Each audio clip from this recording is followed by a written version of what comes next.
হ্যাঁ গাইস, কি খবর? আশা করি ভালো আছো। আমিও খুবই ভালো আছি। আজকে একটা নতুন ভিডিও শুরু করলাম। আজকে যাচ্ছি ধুবড়ি। কাহিনীগুলো আমার সাথে ব্লগ স্টার্ট করে দিছে, কাকা করতেছে।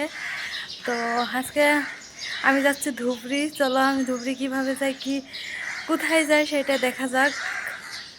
চলো ভিডিওটা শুরু করলাম। জানি না কোথায় থেকে কি দেখাতে পারবো, কারণ আমি তো সারাদিন গাড়িতে থাকবো। বোধহয় 6 ঘন্টা লাগবে যেতে। আর ও আর আমি যাচ্ছি। ইয়াসমিন মা আমাদেরকে গাড়িতে উঠাতে দিয়ে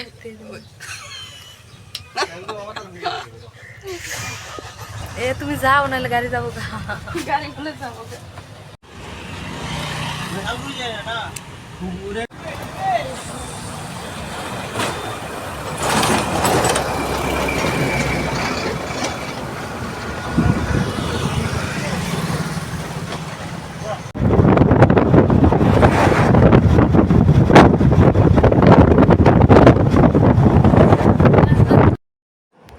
এদিকে আমরা বাদাম, তারপর চানা ভাজা এরকম বহুত কিছু নিয়ে নিচ্ছিলাম গাড়িতে খাওয়ার জন্য। আর এদিকে দেখো, এই ব্রিজটা খুবই ভালো লাগে আমার, মানে এরকম ভিউ পেতে খুব ভালো লাগে।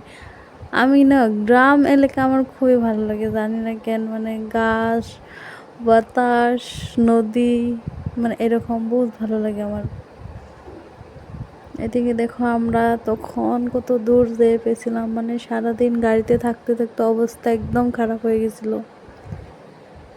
আমি তো বলেছিলাম যে 6 ঘন্টার মতো লাগবে, কিন্তু আমার ফ্রেন্ডের বাড়ি পেতে একদম পাক্কা 9 ঘন্টা লেগেছে।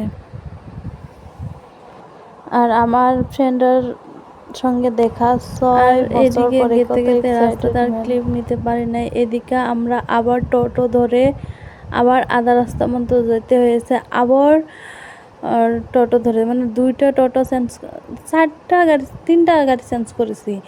আবার টেম্পু বলে কয়, টেম্পুতে উঠেছি, তারপরে টোটোতে উঠেছি, আবার একটা টোটো, আবার আধা রাস্তা মতো গিয়ে আরেকটা টোটোতে উঠতে লাগছে। মানে বহুত কষ্ট হয়ে গেছিলো যে যাওয়াটা। আমি এত দূর জার্নি কোনো দিন করি নাই, কারণ আমি অত দূর যাই না। আমাদের বাড়িতে গেলে হাইয়েস্ট 2 ঘন্টার মতন লাগে এরকম। আর এদেরকে আমাদের অবস্থাটা একবার দেখতে থাকো, কি অবস্থা হয়ে গেছে সারা দিনটা গাড়িতে আমরা। আর প্রচণ্ড গরম ছিল। আর এদিকে বাড়ির রাস্তাতে আমরা ঢুকে গেছিলাম। দেখো, এই রাস্তাটা খুব ভালো লাগে না? আকাশটা কি সুন্দর হয়ে গেছিল। আর আমরা পেয়েও গেছি ওদের বাড়িতে। দেখো, আমার ফ্রেন্ড আমাকে নিতে এসেছিলো স্কুটি দিয়ে, কিন্তু আমাদের সঙ্গে একটা বড় ব্যাগ ছিল, তো কিভাবে স্কুটি দিয়ে আসবো? আমরা বাড়ি যেতে থাকি। Bye bye.